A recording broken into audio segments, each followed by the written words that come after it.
जय श्री राम। बहुत स्वागत आपका आपके अपने बेहद खास कार्यक्रम में। मैं हूं आपके साथ आपका अपना डॉक्टर राज मिश्रा। गोवर्धन पूजा क्या है? गोवर्धन पूजा, गोवर्धन पूजा प्रकृति की पूजा है।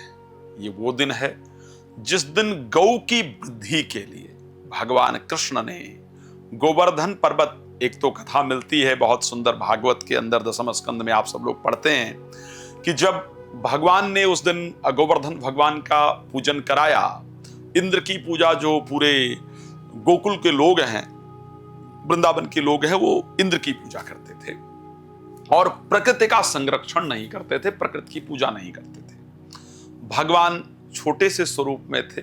एक दिन माता यशोदा बना रही थी, सब व्यंजन बन रहा था, 52 प्रकार का, जो 56 प्रकार का जो भोग है वो बन रहा था।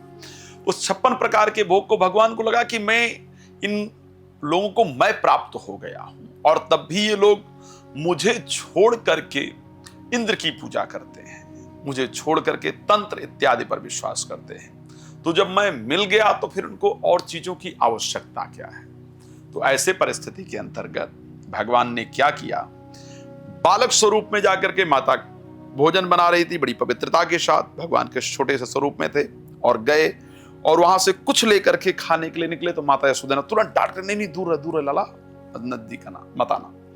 भगवान कृष्ण रोते हुए जाते हैं नंद बाबा के पास। नंद बाबा समझाते हैं और नंद बाबा कहते हैं क्योंकि हम इंद्र की पूजा करते हैं, अगर इंद्र की पूजा ना करें तो वर्षा नहीं हो, इंद्र की पूजा अगर हम नहीं करें तो हमारा एक तो वर्षा नहीं होगी, इंद्र की पूजा अगर हम नहीं करेंगे तो फिर हमारे यहाँ प्राकृतिक आपदाएं आएंगी।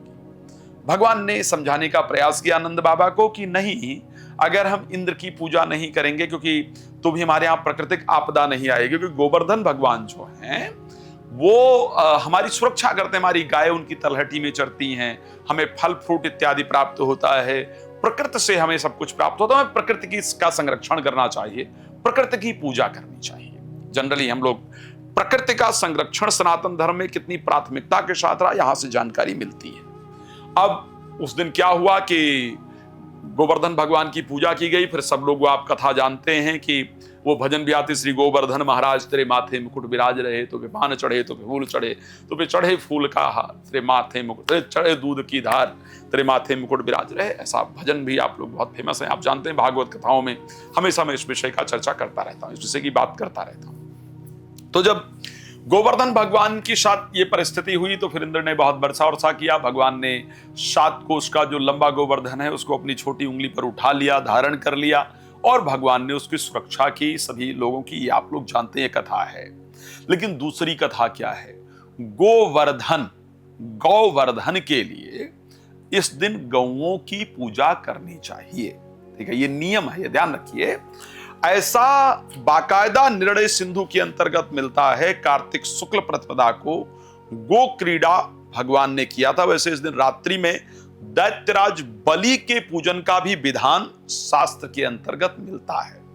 लेकिन शास्त्र ये कहता है कि या कुहु प्रतिपन्न मिश्रः तत्रगः पूजये नृपः पूजनात् त्रीणि वर्धन्ते प्रजा गवो महीपति इति।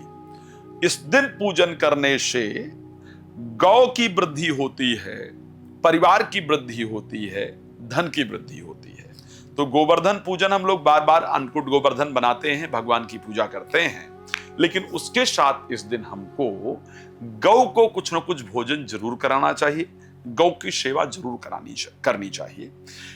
और गौ के लिए हम जितना कुछ कर सकें। विप्रधेन सुरसंत हित लीन मनुज अवतार, जब भगवान के अवतार का वर्णन आया तो ऐसा वर्णन आया कि विप्रधेन सुरसंत हित लीन मनुज अवतार, भगवान ने गौओं के लिए विशेष रूप से अवतार धारण किया था। तो हमें इस पूजन को श्रद्धापूर्वक जरूर करना चाहिए।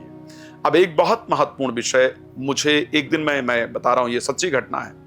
एक दिन मैं गर्मी के समय पर रास्ते में जा रहा था तो मैंने देखा कुछ गौएं एक फ्लाईओवर के नीचे, बहुत तगड़ी धूप और फ्लाईओवर के नीचे दिल्ली में खड़ी हुई थी। तो मुझे उस दिन देखकर महसूस हुआ, मैंने कहा कि जनरली कुत्ते इत्यादि के लिए हम लोग खाना रख देते हैं, पानी भी लोग पिला ही देते हैं, हो जाता है। जो गौएं स्पेशली मेट्रो सिटीज के रोड पर घूमती हैं, गांव में तो फिर भी तालाब इत्यादि की व्यवस्था है, गांव में तो फिर भी गौएं किसी के दरवाजे पर चली जाएं तो पानी पिला देते हैं, नदी तालाब है वहां उनको पानी मिल जाता है।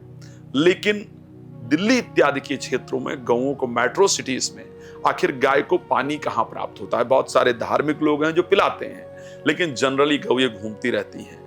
मैं इस विषय पर काम कर रहा हूं कि कुछ ऐसी व्यवस्था की जाए कि गौ की प्यास बुझाने के लिए कुछ न कुछ व्यवस्था दिल्ली के अंदर की जाए। यदि आप भी इसमें सहयोग चाहते हैं या आप चाहते हैं इसमें अपना कोई सुझाव देना या आप कोई सहयोग करना चाहते हैं तो प्लीज आप मेरा सहयोग कर सकते हैं।